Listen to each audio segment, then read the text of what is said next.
بسم الله الرحمن الرحيم. الحمد لله رب العالمين. صلى الله على سيدنا محمد وعلى آله وصحبه أجمعين.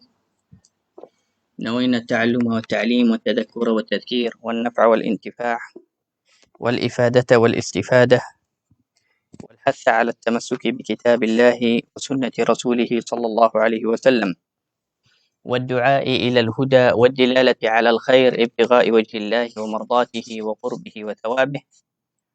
سبحانك لا علم لنا إلا ما علمتنا إنك أنت العليم الحكيم. اللهم اغننا بالعلم وزينا بالحلم وأكرمنا بالتقوى وجملنا بالعافية. اللهم إنا نعوذ بك من علم لا ينفع ومن قلب لا يخشع ومن دعوة لا يستجاب لها. اللهم علمنا ما جهلنا وارزقنا العمل بما حلمنا يا رب العالمين.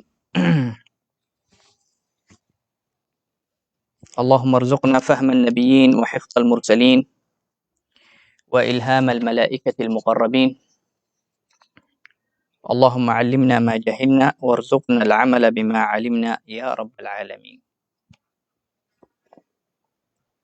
اذكروا يا بني إسرائيل واذكروا نعمتي التي أنعمت عليكم وفي أوفي عليكم ولا تكونوا أول كافر به. طيب muslimin muslimat yang dirahmati oleh Allah Subhanahu wa taala, Assalamualaikum warahmatullahi wabarakatuh.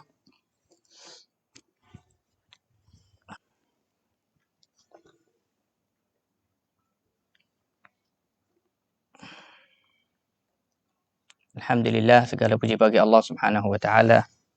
Kita bertemu lagi di dalam kuliah Sirah dan Syama'il. Kita bincang sama-sama, kita mengingatkan diri kita dan saling mengingati dan berbincang tentang sirah dan kisah-kisah Rasulullah sallallahu alaihi wasallam, sahabat Rasulullah, dan sirah yang penuh dengan i'tibar dan manfaat.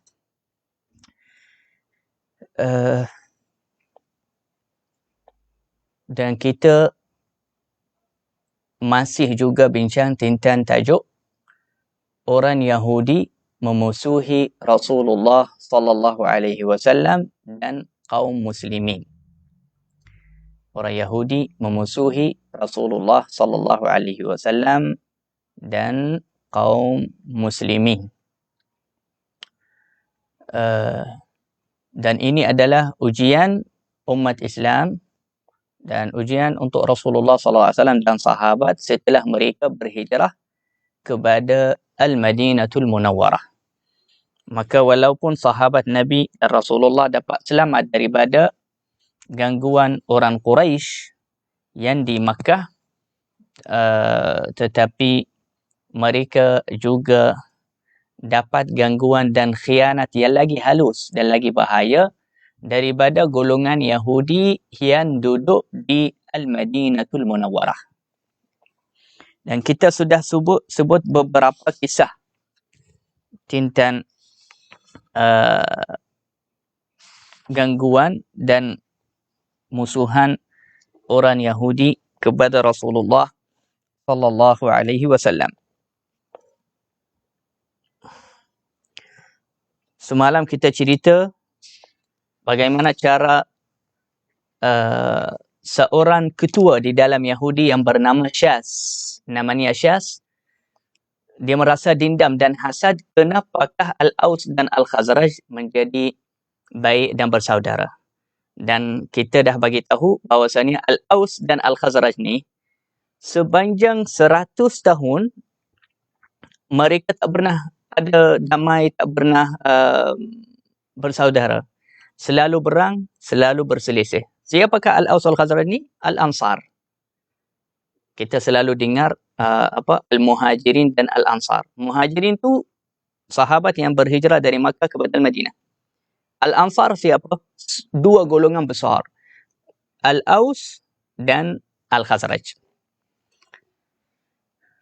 Tetapi subhanallah, oleh keberkatan Nabi sallallahu alaihi wasallam, terbadam api fitnah yang dibakar oleh Syas bin Qais, iaitu pemimpin Yahudi. Hari ini kita sambung juga kisah baru tentang permusuhan orang Yahudi kepada Rasulullah sallallahu alaihi wasallam, iaitu atau cara mereka dendam dan hasad kepada Rasulullah sallallahu alaihi wasallam. Sayyidina Ibnu Abbas berkata, "Anna al-Yahuda kanu yastaftihuna 'ala al-Aws wal Khazraj bi Rasulillah sallallahu alaihi wasallam qabla mab'athih." Baik. Ini satu cerita yang sangat belik tentang berangai orang Yahudi. Sebelum Rasulullah sallallahu alaihi wasallam berhijrah kepada Al-Madinah, juga sebelum Islam sampai kepada Al-Madinah, ketika itu Al-Aus dan Al-Khazraj masih memegang agama syirik dan yang sesat. Dan ada yang tak ada agama. Dan selalu ada berang antara orang Yahudi yang duduk di Madinah dengan Al-Aus wal-Khazraj. Selalu ada berang, selalu ada berselisih antara mereka.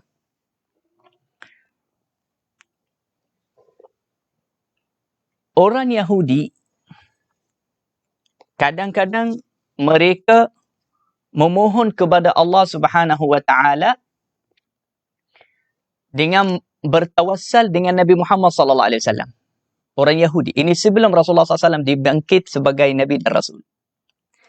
Yakni mereka akan berkata begini, akan dibangkit nanti seorang nabi daripada golongan kami, orang Yahudi kata. Kami akan bunuh engkau semua, wahai orang Arab. Wahai Al-Aus dan Al-Khazraj. Kami akan bunuh engkau seperti mana Allah memurkai kaum Ad dan Iram. Yani kaum-kaum yang dahulu, yang Nabi Hud alaihissalam. Bagaimana Allah turunkan azab kepada mereka. Dia kata, orang Yahudi kata, nanti akan dibangkit seorang Nabi daripada golongan kami. Nabi yang terakhir yang pernah diberi tahu oleh Nabi Musa tentangnya. Nanti di waktu itu, engkau akan tahu, wahai orang Arab, bagaimana kita akan buat kepada kamu. Jadi orang Arab ada bahagian mereka yang percaya, ada bahagian yang rasa takut. Kalau betul lah kata orang Yahudi ni. Sehingga Sayyidina Mu'adz bin Jabal dengan Bishr bin al-Bara, dua sahabat daripada Al-Ansar. Mereka selalu menegur orang Yahudi. Mereka kata, wahai orang Yahudi, bertakwalah kepada Allah, masuklah Islam. Bukankah kamu sebelum Islam, sebelum Nabi dibangkit oleh Allah, selalulah kamu yang banyak bising lah. Cerita akan ada Nabi, akan dibangkit oleh Allah, satu Nabi yang akhir sekali, kami akan ikutnya dan kami akan bunuh kamu, wahai orang Arab. Bukankah kamu yang kata begitu? Waktu itu kita masih syirik, masih kafir, tak ada agama. Sekarang, Alhamdulillah, Allah sudah bangkitkan Nabi akhir zaman, Nabi Muhammad SAW. Dan kamu telah mengenal kepada Nabi Muhammad sebelum kita, orang Arab. Jadi kenapa kamu orang yang pertama kafir dengan Nabi Muhammad sebelum kita? Kita yang ikut Nabi Muhammad. Tapi orang Yahudi rasa sombong dan mereka kata, bukanlah ini, bukan Muhammad ni yang kita dimaksudkan. Bukan. Maksud kita Nabi lain, bukan Muhammad ni. Muhammad ni tidak membawa apa-apa yang membuktikan dia adalah Nabi yang kita pernah mencerita tentangnya. Tetapi Allah Subhanahu wa taala telah membukakan hakikat mereka. Allah Subhanahu wa taala berfirman dalam surah Al-Baqarah ayat 89. Untuk mengetahuan muslimin muslimat semua, barang siapa yang ingin mengetahui atau membaca di dalam Al-Quran banyak tentang perangai orang Yahudi, bagaimana mereka rosakkan agama, banyak tipu, suka menyakitkan hati para anbiya pun Bani Israel dahulu, bacalah tafsir suratul Baqarah. Baca tafsir suratul Baqarah. Suratul Baqarah banyak menceritakan tentang orang Yahudi. Dan kita akan rasa sangat belik dan rasa sangat jahat lah orang Yahudi, cara mereka dengan para anbiya. Firman Allah di dalam surat Al-Baqarah ayat 89. Maksudnya, dan setelah sampai kepada mereka kitab Al-Quran, yakni orang Yahudi, setelah sampai kepada mereka kitab Al-Quran dari Allah yang membenarkan apa yang ada pada mereka, iaitu At-Taurah. Sedangkan sebelumnya, ini dia kata Allah SWT dia cerita keadaan mereka suka tipu, suka menukarkan hakikat, menukarkan cerita yang benar menjadi tipu. Itu apa? Perangai orang Yahudi. Suka tukarkan cerita. Setelah sampai kepada mereka Al-Quran, dan Al-Quran membenarkan At-Taurah, bukan menolakkan At-Taurah. Sedangkan Allah SWT membukakan aib mereka, sedangkan sebelumnya mereka memohon kemenangan atas orang-orang kafir. Mereka, yakni orang Yahudi, memohon kemenangan daripada Allah, bertawassul dengan Nabi Muhammad SAW atas orang kafir, yakni Al-Aus wal Khazraj dan selain mereka. Ternyata setelah sampai kepada mereka apa yang telah mereka ketahui itu, mereka mengingkarinya. Maka laknat Allah bagi orang-orang yang ingkar. Na'udzubillah min zalik. Yani Allah Subhanahu wa taala mencerita dalam ayat itu, yani perangai orang Yahudi mengingkar dan menukarkan cerita begitu dahsyat. Kita akan tahu dari cerita ini banyak yakni perkara-perkara yang ajib. Masya Allah, bersama kita Niloufar dikata 100%. Betul, benar. Kalau nak tahu tentang perangai orang Yahudi, baca Suratul Baqarah. Suratul Baqarah banyak menceritakan, sebab namanya pun Al-Baqarah. Al-Baqarah yakni lembu. Lembu ni terjadi bila di Bani Israel, yakni di zaman Nabi Musa, dekat Bani Israel. Sebab itu pernah ada satu orang Yahudi ingin memalukkan Sayyidina satu orang sahabat atau satu ulama Islam. Dia kata, engkau wahai umat Islam, wahai umat Nabi Muhammad,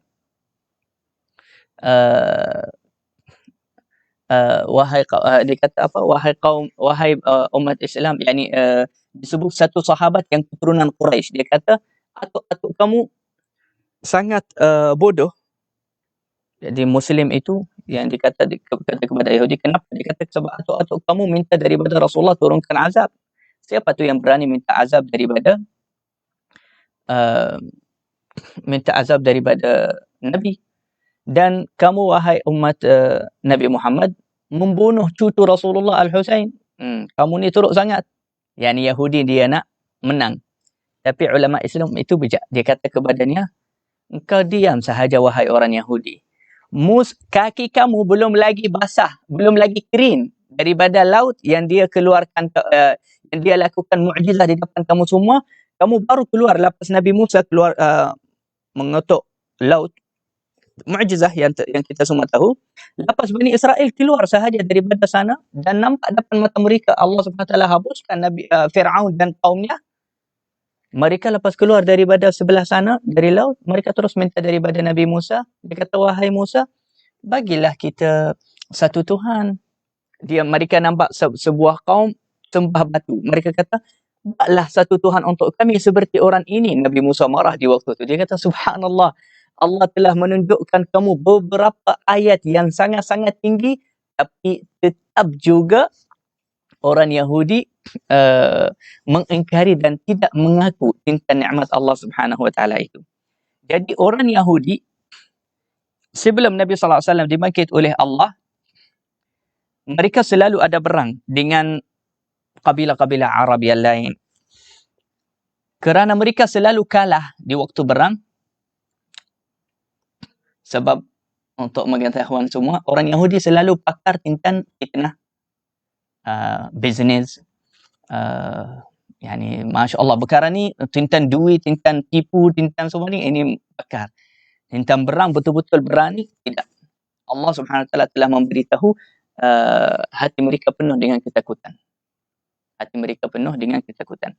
Jadi akhirnya mereka lepas baca di dalam kitab At-Taurah mereka tahulah ada Nabi di akhir zaman akan dibangkit. Jadi mereka selalu baca doa macam ni.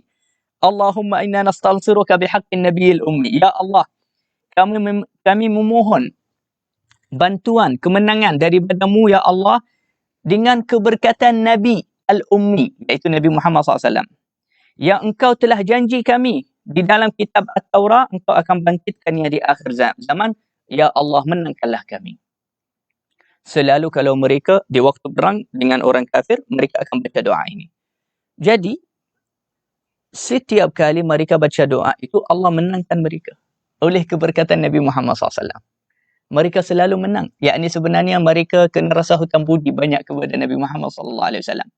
Kerana mereka banyak selamat, selalu menang, banyak menjadi senang di dalam dunia ni oleh keberkatan mereka tawassal dan doa kepada Allah oleh keberkatan Nabi Muhammad SAW. Tetapi apa?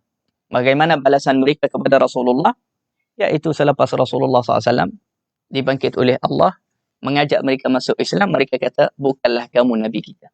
Bukanlah kamu Nabi yang disebut di dalam kitab At-Taurah. Itu Nabi lain. Tetapi ada ulama sirah berkata, orang Yahudi pergi koyakkan muka surat yang menceritakan tentang syama'il dan sirah Rasulullah SAW di dalam kitab At-Taurah. Mereka koyakkan dia dan simpan. Mereka tidak menunjukkan orang Yahudi yang lain supaya orang Yahudi yang lain, golongan mereka tidak mengikuti Nabi Muhammad SAW. Jadi itu adalah kecelakaan dan kejahatan yang sangat besar. Sebab kalau kita tahu, kitab At-Taurah di sisi orang Yahudi bukan sama macam orang Islam. Al-Quran di rumah semua orang Islam. Tak ada siapa-siapa boleh kawalkan Al-Quran dari kita.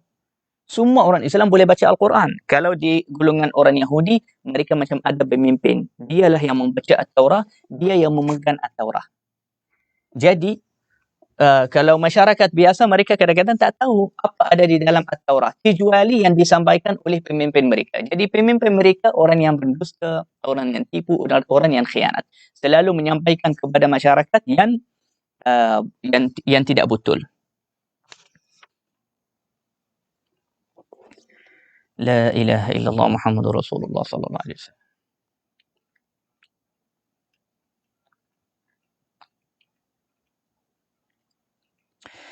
Baik, ini salah satu antara kejahatan orang Yahudi, iaitu sebelum Islam mereka selalu menang dan banyak mendapatkan kesenangan di dunia ni oleh keberkatan Nabi SAW, tapi mereka tidak membalas dengan syukur kepada Rasulullah. Juga antara cerita dan kisah-kisah tentang perkara ni, ada seorang sahabat Nabi SAW, dia kata, aku masih ingat waktu saya masih budak. Cerita ni ajib. Dia kata, aku masih ingat waktu saya budak, ada dua orang Yahudi yang bangun, yakni di waktu tu, waktu kelahiran Rasulullah SAW. Dia kata mereka bangun dan memberi ucapan kepada kita orang Arab atau kita ayah kita. Dia kata mereka cerita tentang Nabi yang akan dibangkit oleh Allah Subhanahu Wa Taala di Makkah dan berhijrah kepada Al-Madinah. Dan mereka kata, kamu semua kena ikutlah Nabi ini Nabi yang benar. Nanti selepas dibangkit oleh Allah, kami yang ikutnya dan kami akan bunuh kamu, wahai orang Arab. Sahabat itu dia kata, waktu itu saya masih yakni budak. Waktu tu waktu kelahiran Rasulullah SAW. Dia kata selepas umur kita dah, Masya Allah, Alhamdulillah, dah dewasa, dah umur kita 40 lebih, kita dapat jumpa Rasulullah SAW dan dapat masuk Islam. Alhamdulillah. Selepas tu, kami yakni terjumpa dengan dua Yahudi tu, mereka dah tua sangat. Dia kata kepada mereka, wahai orang Yahudi, aku masih ingat waktu saya kecil, kamu yang ajar kita tentang Nabi akhir zaman. Kalau bukan oleh kamu, kita takkan tahu tentang cerita Nabi Muhammad ni. Jadi kenapakah kamu sekarang tak masuk Islam? Orang Yahudi tu kelam kaput, tak tahu nak jawab macam mana. Dia kata, bukan ini yang kita maksudkan. Yang kita maksudkan Nabi lain. Nabi lain bila? Ada langsung di dalam golongan Yahudi sampai zaman sekarang pun Nabi. Mereka hanya pendusta. Jadi subhanallah, ada ramai daripada orang Arab yang masuk Islam oleh keberkatan atau oleh usaha dakwah orang Yahudi. Tapi mereka dakwah kepada Nabi Muhammad dengan cara ta'assub. Sebab mereka selalu fikir, orang Yahudi, mereka fikir Nabi Muhammad SAW ni daripada golongan mereka, dari golongan Yahudi. Tetapi Rasulullah SAW dibangkit oleh Allah Subhanahu Wa Taala daripada golongan Arab. Jadi sebab itu orang Yahudi antara akidah mereka benci kepada Jibril alaihissalam. Sebab mereka sangka Jibril sepatutnya dia kena turunkan wahyu ni bukan kepada Nabi Muhammad. Bahkan dia kena turunkan kepada orang lain, yakni daripada golongan mereka, tapi dia turunkan kepada Nabi Muhammad. Yani sepatutnya Nabi akhir zaman ini bukan daripada golongan Arab, bahkan daripada golongan kami. Tetapi itu adalah kesesatan orang Yahudi.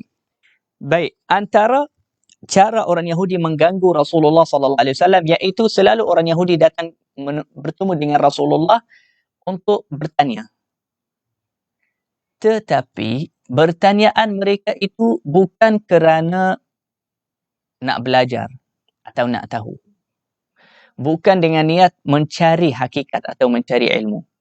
Tetapi kerana mereka ingin memalukan Rasulullah sallallahu alaihi wasallam dan membuktikan kepada masyarakat yang lain bahawasanya Muhammad ini pendusta. Na'udzubillah min zalik. Ini cara orang Yahudi bertanya. Jadi kita kalau bertemu dengan ulama, kalau bertemu dengan orang yang berilmu, kalau kita nak tanya, jangan kita tanya dengan niat nak malukan dia atau tanya dengan niat nak buktikan yang dia jahil. Itu tidak baik sebab itu berangai Yahudi. Itu berangai Yahudi dari zaman Nabi SAW. Sayyidina Abdullah bin Mas'ud dia kata, di satu hari aku berjalan dengan Nabi Muhammad SAW, di tangan Rasulullah satu rutan daripada satu kayu daripada pokok kurma.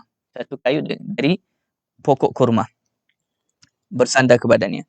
Tiba-tiba lalu Rasulullah SAW, kemudian Rasulullah SAW lalu sebelah satu kumpulan daripada orang Yahudi. Orang Yahudi di antara mereka bersimbang. Setiap satu kata, ada bahagian mereka kata kepada yang lain, biarlah Muhammad ni lalu sebelah kamu, jangan tanya dia apa-apa soalan. Kerana kalau kamu tanya dia, dia akan jawab dengan hujah dan dengan bukti daripada kitab kami, At-Taurah. Dan kita akan malu dan kita akan benci perkara itu. Tetapi bahagian dari mereka tidak setuju. Mereka tetap juga nak tanya Rasulullah. Tapi nak tanya dengan niat apa? Dengan niat nak malukan Rasulullah sahaja. Na'udzubillah min zalik. Lepas tu Rasulullah lalu sebelah mereka.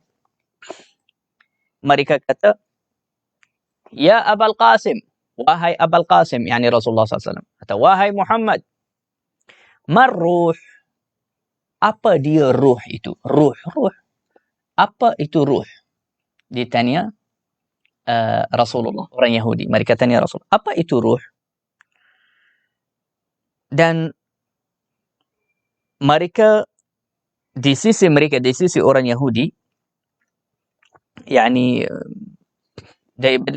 kejahatan mereka dalam soalan itu, mereka nak Rasulullah SAW kata, aku tak tahu. Kalau Rasulullah kata tak tahu, mereka nak tepuk tangan, nak gembira, nak kata, tengok macam mana dia Nabi tak tahu. Itu cara Yahudi. Tetapi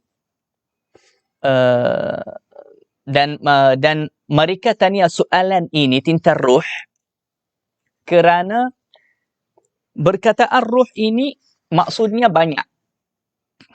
Dia maksudnya manusia, maksudnya Quran, maksudnya Isa bin Maryam, maksudnya Jibril alaihissalam, maksudnya satu malaikat lain namanya ruh, maksudnya satu jenis dari, jadi banyak maksud berkataan ruh. Jadi orang Yahudi mereka tanya Rasulullah tentang apakah itu ruh. Supaya kejahatan mereka dalam soalan itu, kalau Rasulullah jawab ar-ruh itu Jibril, mereka akan cakap salah, itu Isa. Jahat lah. Macam cara kadang-kadang orang siapkan bagi soalan yang ada jawapan, ada banyak jawapannya. Kalau Rasulullah kata okey, Isa bin Maryam, mereka akan cakap tak, itu Jibril. Kalau Rasulullah kata Jibril, mereka cakap tak, itu Isa. Kalau Rasulullah kata itu Isa, mereka kata itu Al-Quran. Kalau Rasulullah kata Al-Quran, itu kata itu malaikat. Sahaja mereka ingin memalukan Nabi SAW dan untuk mensesatkan golongan mereka orang Yahudi. Tapi Sayyidina Abdullah bin Mas'ud sahabat Nabi sahabat Nabi SAW, beliau berkata, di waktu itu aku melihat kepada wajah Rasulullah sedang menerima wahyu. Dan untuk pengetahuan kalian, Rasulullah SAW ketika menerima wahyu, Rasulullah akan masuk di dalam keadaan yang luar biasa. Sehingga kadang-kadang Rasulullah tidak mendengar siapa-siapa yang sebelahnya. Dan sehingga badan Rasulullah SAW menjadi terlalu berat. Sehingga di riwayat hadis, ada riwayat hadis tentang ketika turunnya wahyu kepada Rasulullah SAW, ketika Rasulullah atas untanya, maka unta Rasulullah SAW duduk terus. Tidak mampu berdiri, tidak mampu teruskan jalan. Sehingga selesai wahyu daripada Rasulullah SAW. Sampai wahyu Jibril turun daripada Rasulullah. Kerana wahyu ini adalah berat. Wahyu ini berat sangat. Allah Subhanahu Wa Taala berfirman, "Inna anzalna ilaika qawlan thaqila." Kita telah menurunkan atasmu wahai Muhammad kata-kata yang berat, yaitu Al-Quran. Jadi kalau Rasulullah atas unta dan turun wahyu kepada Rasulullah, unta terus duduk, tak mampu sambung jalan.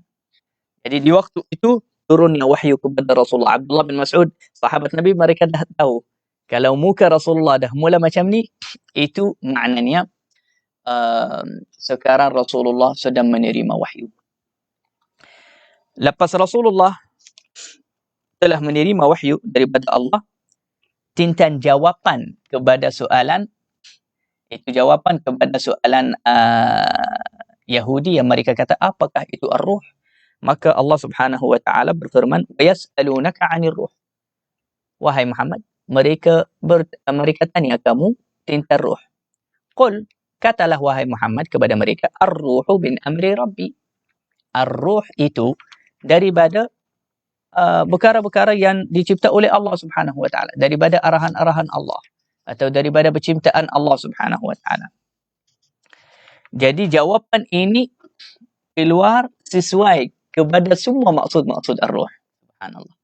Itu arahan dari Allah.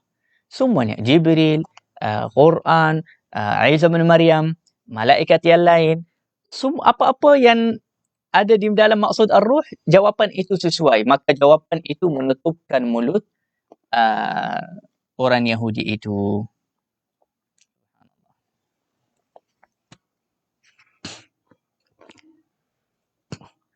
Antara soalan-soalan yang mereka tanya kepada Rasulullah, mereka tanya Rasulullah tentang kejadian hari kiamat. Mereka kata, wahai Muhammad, kalau engkau Nabi benar, engkau ceritalah kepada kami, bilakah tarikh kejadian hari kiamat? Lepas berapa tahun? Subhanallah. Maka Rasulullah Allah Subhanahu Wa Taala turun. Kadang-kadang, ya subhanallah, Nabi sallallahu alaihi wasallam Nabi yang sangat dicintai oleh Allah. Sehingga kalau orang Yahudi ganggu Rasulullah, nak malukan Rasulullah, Allah yang menahankan Nabi sallallahu alaihi wasallam. Allah yang mempertahankan Nabi sallallahu alaihi wasallam. Allah yang menolakkan gangguan mereka kepada Rasulullah. Nabi sallallahu alaihi wasallam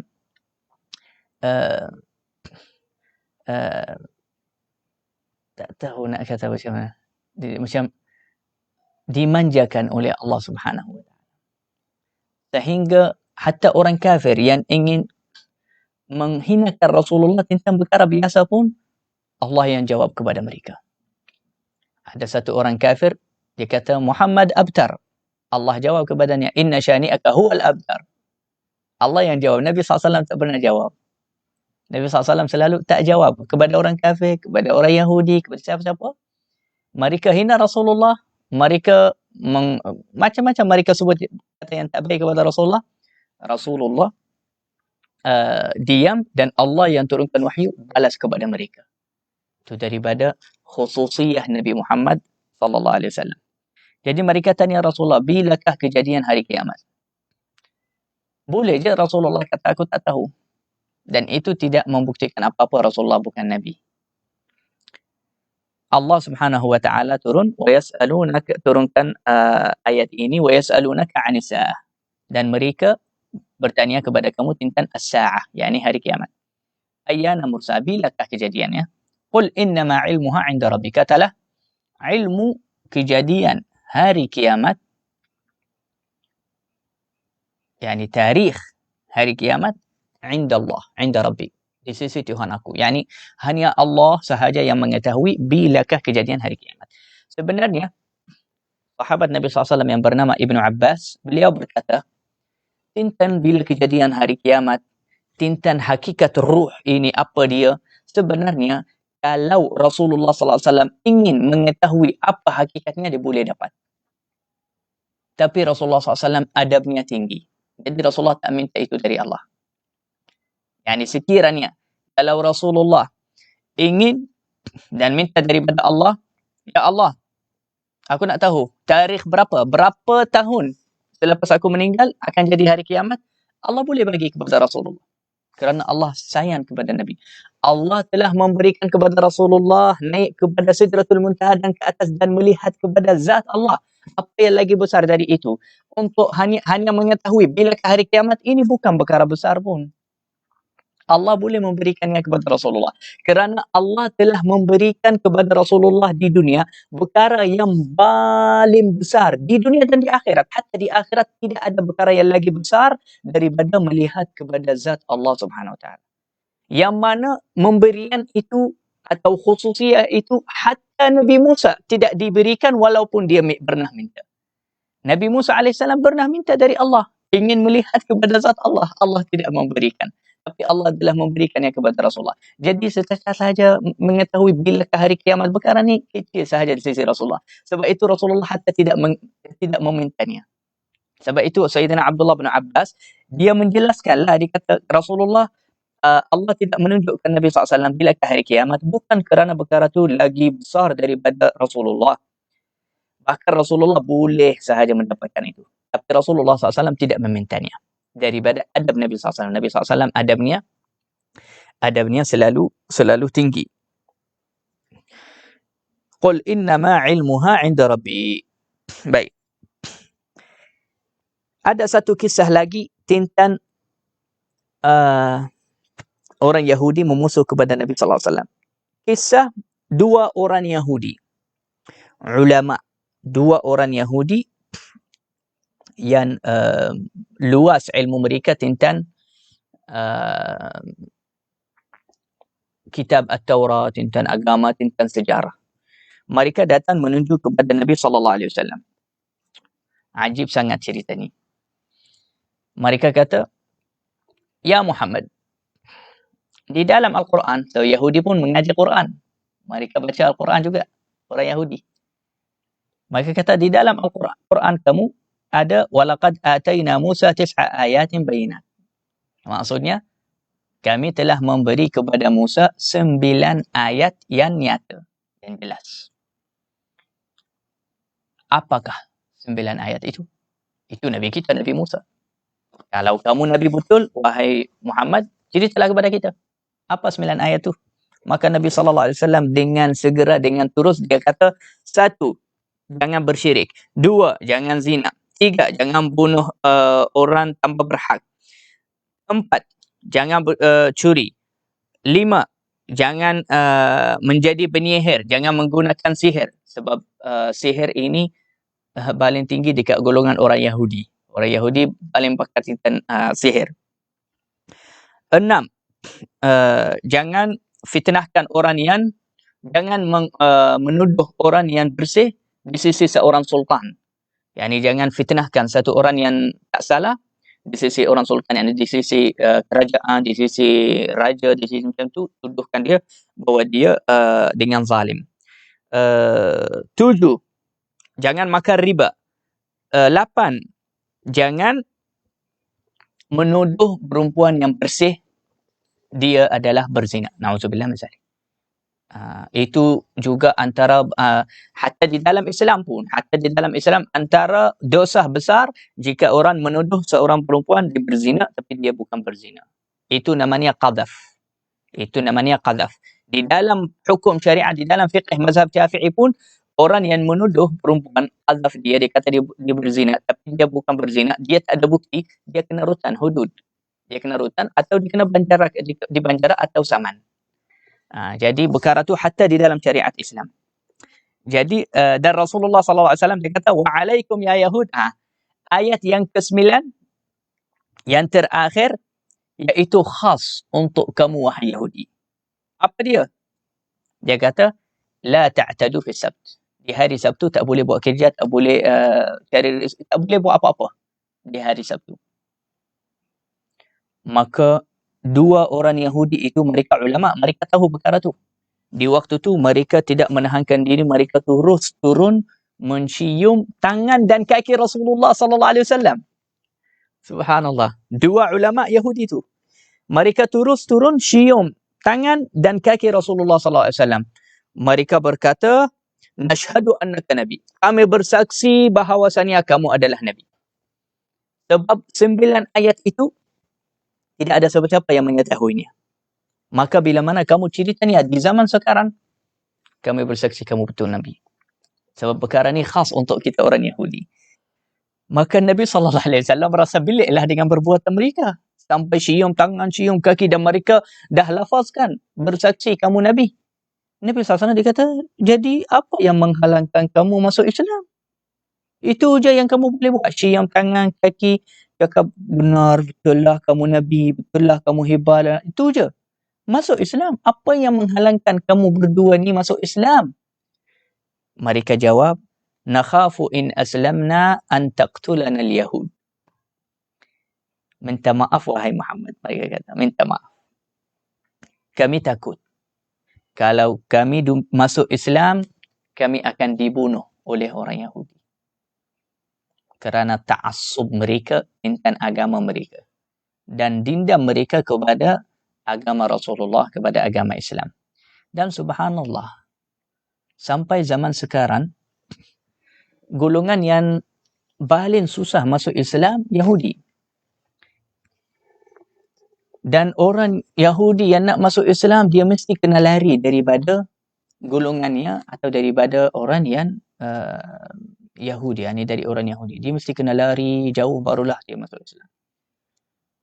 Itu sampai sekarang pun. Susah sangat orang Yahudi masuk Islam, dan sekiranya kalau ada yang nak masuk Islam, dia akan masuk dengan keadaan yang sangat takut. Dia akan sangat takut dan risau untuk masuk Islam. La ilaha illallah.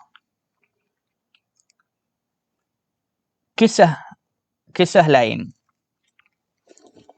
Ini dua ulama juga daripada Yahudi tetapi daripada Syam, daripada negara Syam. Mereka datang kepada Al-Madinah lepas Rasulullah sudah berhijrah.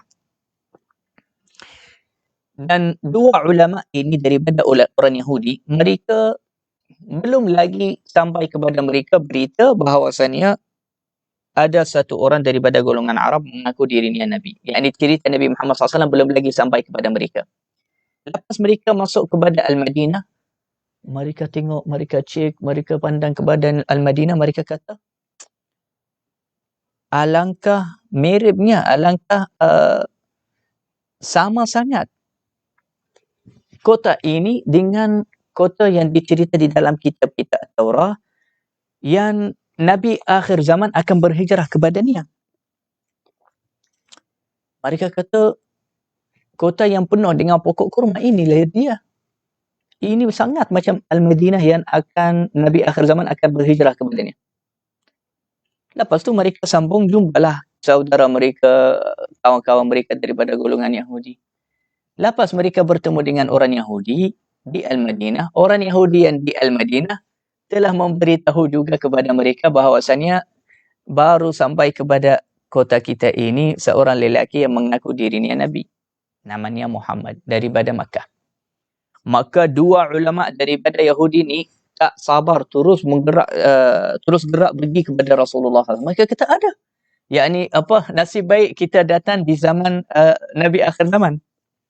Jadi mereka dengan segera pergi bertemu dengan Rasulullah SAW. Lepas mereka melihat kepada Rasulullah, mereka kata, ya Muhammad. Rasulullah kata, na'am, ya.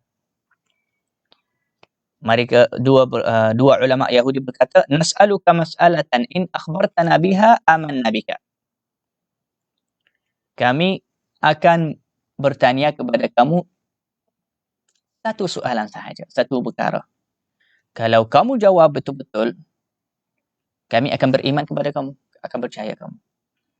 Maka Nabi SAW, dia suka ada setakat soal jawab apa, tanyalah kalau nak masuk Islam.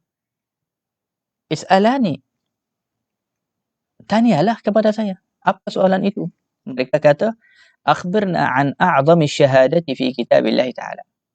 Ceritalah kepada kami tentang bersaksian yang paling mulia di dalam kitab Allah. Bersaksian apa? Maka Allah Subhanahu wa taala terus turunkan ayat ini, syahidallahu annahu la ilaha illa huwa. Allah telah bersaksi bahawasanya hanya Allah Tuhan yang sebenar. Tidak ada Tuhan selain Allah Subhanahu wa taala. Wal malaika bersaksi tentang itu juga. Wa ulul ilm, yani ulama juga bersaksi tentang itu. Ini bersaksian yang paling hebat, yaitu kami bersaksi tidak ada Tuhan selain Allah. Maka di waktu itu Rasulullah membaca ayat itu kepada mereka, baru menerima wahyu daripada Allah. Dua ulama Yahudi itu masuk Islam dan beriman dan percaya kepada Rasulullah sallallahu alaihi wasallam. Yani ini Masya Allah dapat hidayah daripada yani dapat petunjuk daripada Allah Subhanahu wa taala.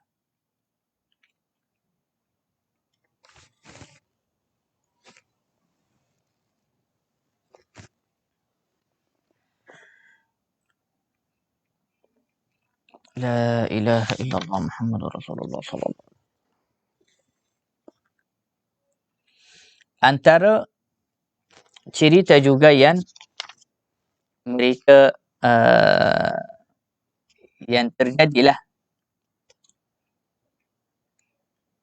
di zaman Nabi sallallahu alaihi wasallam, kita bermusuhan orang Yahudi, yaitu firman Allah Subhanahu wa taala yang Allah turunkannya di dalam surah Al-Baqarah. Firman Allah Subhanahu wa taala yang Allah turunkannya di dalam surah Al-Baqarah, Sayyidina Abdullah bin Abbas, beliau berkata,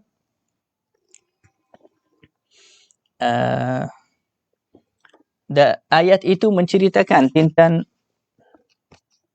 cara jahatnya orang Yahudi menyuruhkan sifat Rasulullah sallallahu alaihi wasallam dan penipu di dalam perkara itu kepada rakyat mereka.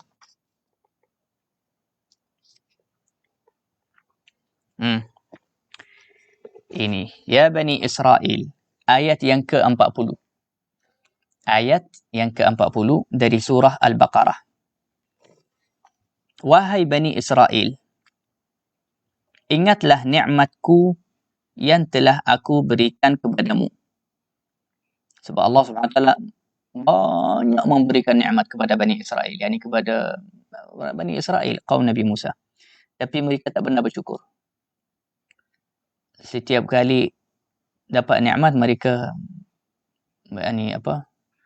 sambung dalam kesesatan mereka dan kejahatan mereka. Dan penuhilah janjianmu kepadaku. Nescaya aku penuhi janjianku kepadamu. Dan takutlah kepadaku sahaja. Wa aminu. Dan berimanlah kamu kepada apa Al-Quran, kepada apa, yakni Al-Quran, yang telah aku turunkan, yang membenarkan apa yang ada pada kamu, yakni At-Taurah. Dan janganlah, dan janganlah kamu menjadi orang yang pertama kafir kepadanya. Sebab sebelum orang Arab, sebelum Al-Ansar, Al-Muhajirin, orang Makkah, sebelum mereka mengenal kepada Nabi SAW, kepada Islam, orang Yahudi yang terlebih dahulu tahu Rasulullah, sebab mereka wariskan perkara ni dari zaman Nabi Musa. Nabi Musa alaihissalam telah memberi wasiat kepada Bani Israel bahawasanya akan bangkit Nabi Muhammad di akhir zaman dan wajib kamu beriman kepadanya. Tetapi mereka orang yang terlebih dahulu mengetahui tentang Nabi SAW, tapi mereka juga terlebih dahulu kafir dengan Nabi SAW. Subhanallah. Ini yang apa? Inilah yang petunjuk itu semua daripada Allah Subhanahu wa taala.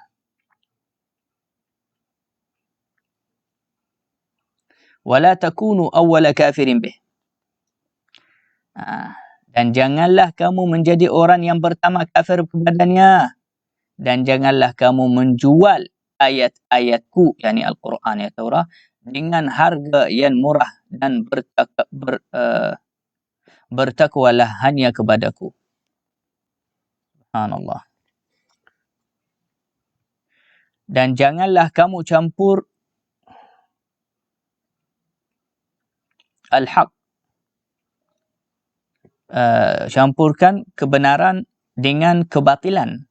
Yani mereka campurkan kebenaran dengan, mereka cakap betul lah ada Nabi memang sekarang zamannya, tapi mereka cakap tapi bukan Muhammad ni. Ini campurkan.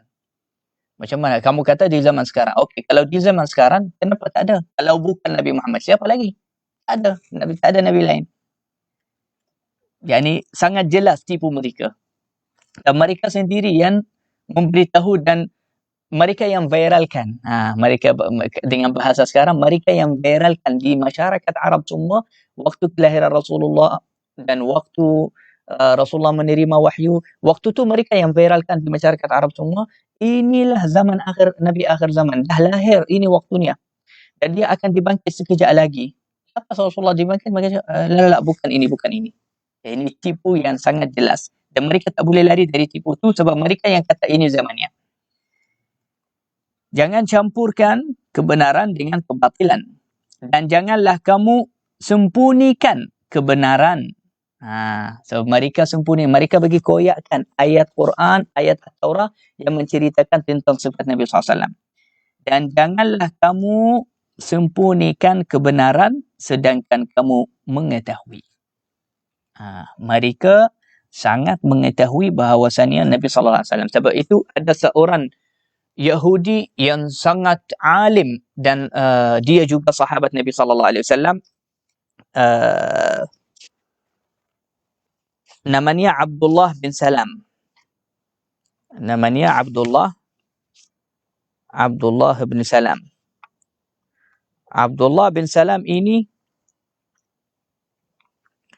dia antara pemimpin Yahudi. Dan orang Yahudi sangat percayanya dan rujuk kepadanya. Dia macam sebagai orang yang sangat mulia di dalam golongan orang Yahudi. Abdullah bin Salam ceritanya panjang, macam mana dia masuk Islam. Allahumma salli ala Muhammad. Tadi saya nak sebut sesuatu. Allahu Akbar. Allahumma salli ala Sayyidina Muhammadin wa ala alihi wa sahbihi wasallam.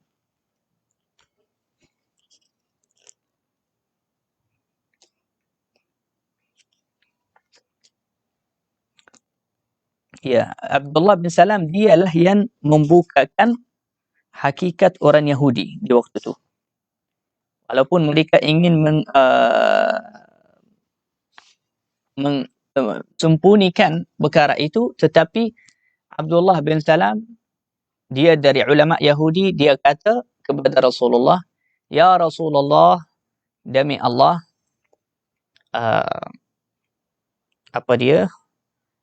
di dalam At-Taurah ada satu muka surat yang cerita tentang sifat akhlak kamu dan syama'il kamu. Tetapi mereka ini orang Yahudi, orang buhut. Buhut itu yakni dia kata mereka orang yang pendusta, orang tipu, orang sangat kuat khianat, kuat tipu dan kuat penipu di dalam hidup mereka. Jadi mereka takkan mengaku dan mereka dah sembunyikan ayat itu, mereka keluarkan dia.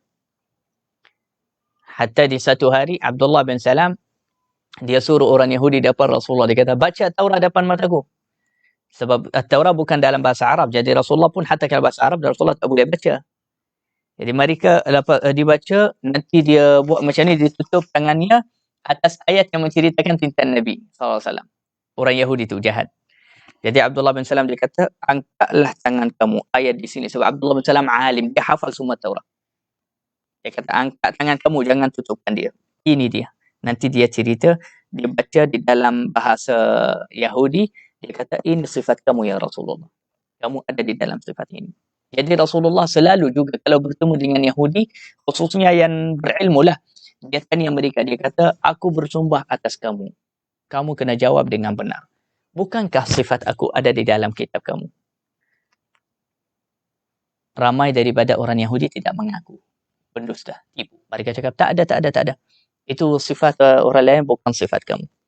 Tetapi Abdullah bin Salam telah membukakan hakikat dan aib orang Yahudi sebab dia ulama besar dari orang Yahudi. Dia kata, tak ada ya Rasulullah. Dan ayatnya ini dia baca. InsyaAllah esok jangan lupa ikut kuliah ni. InsyaAllah saya akan cerita. Kita dari mula kuliah esok kita akan cerita insyaAllah tentang cerita Abdullah bin Salam ini. Ulama Yahudi yang sangat besar dan dia sahabat Nabi SAW radhiyallahu anhu. Dia telah masuk Islam dan Islamnya sangat bagus, baik. Dan dia banyak menceritakan kepada Rasulullah SAW tentang hakikat Yahudi. Siapa-siapa yang nak tahu tentang perangai orang Yahudi, ikutlah esok dalam kuliah saya. Abdullah bin Salam sendiri dia akan satu berlakuan, dia akan berlakukan satu macam berlakon dengan Nabi SAW. Dia akan buat berlakon dengan Nabi SAW. Dia akan suruh Rasulullah kumpulkan orang Yahudi dan Rasulullah sembunyikan Abdullah bin Salam. Abdullah bin Salam akan sembunyi belakang langsir ke belakang mana-mana, tak ada siapa-siapa dan akan mengetahui dia ada. Lepas Rasulullah menyebutkan hujah dan dengar jawapan dari orang Yahudi, barulah Abdullah bin Salam akan keluar dan mendustakan mereka. Dan membuktikan mereka adalah pendusta. Cerita ni sangat-sangat bermakna dan insya-Allah esok akan cerita penuh tentang cerita Abdullah bin Salam ini, bagaimana dia masuk Islam dan bagaimana juga dia membuktikan, dia bantu Rasulullah untuk mengetahui tentang perangai orang Yahudi yang sebenar. Dia kata, Rasulullah, ini kaum aku ini aku tahu. Mereka orang yang paling jahat kalau musuh kepada orang. Boleh berdusta, boleh tipu, boleh semua boleh buat. Kalau mereka tak suka siapa-siapa. Jadi mereka tak suka kamu dan mereka akan ingkar segala-galanya yang daripada kamu ya Rasulullah. Abdullah bin Salam ini juga keturunan Nabi Yusuf alaihissalam. Abdullah bin Salam keturunan Nabi Yusuf. InsyaAllah esok jemput semua kuliah sirah ini. InsyaAllah sama-sama kita akan mendengarnya. Amin. Ya Rabbal Alamin. Jazakumullah khair. Terima kasih kepada semua yang komen. Kuliah malam ni istimewa, ada Niloufar bersama kita, juga Datuk Seri Sayyid Ali Al-Habsyi, Masya Allah, ikut kuliah malam ni. Ramai orang-orang yang hebat, yang mulia. Semua yang komen, semua yang penonton malam ni, semua baik, semua mulia, semua saya doakan untuk semua insya-Allah bahagia dunia dan akhirat, dilindungi dan memberi kesembuhan kepada semua dan meninggikan derajat kita di dalam syurga insya-Allah, dan menjadikan kita semua antara pencinta kepada Rasulullah sallallahu alaihi wasallam, yang berkhidmat kepada Rasulullah, rindu kepada Rasulullah dan sentiasa mahabbah dan rasa cinta kepada Nabi sallallahu alaihi wasallam. Setiap satu kisah, setiap satu cerita yang kita dengarnya daripada sirah Rasulullah ni, dia memasukkan cahaya dalam hati kita, masukkan ketenangan di dalam hati kita dan menambahkan rasa cinta tu kepada Rasulullah SAW. Dan ini adalah perkara yang paling mahal, khususnya di zaman sekarang. Di zaman sekarang yang penuh dengan kegelapan, dengan fitnah, cinta kita kepada Rasulullah itulah yang akan memecahkan segala-galanya. Yang segala yakni fitnah dan kegelapan ini. Cinta Rasulullah ni dia buat kita tetap istiqamah dan dilindungi daripada fitnah-fitnah akhir zaman. InsyaAllah kita semua diterima amalan kita semua dan ditambahkan cinta kita kepada Rasulullah sallallahu alaihi wasallam. Sallallahu alaihi sayyidina Muhammad wa ala alihi wasahbihi ajma'in. Akhirnya terima kasih banyak. Assalamualaikum warahmatullahi wabarakatuh.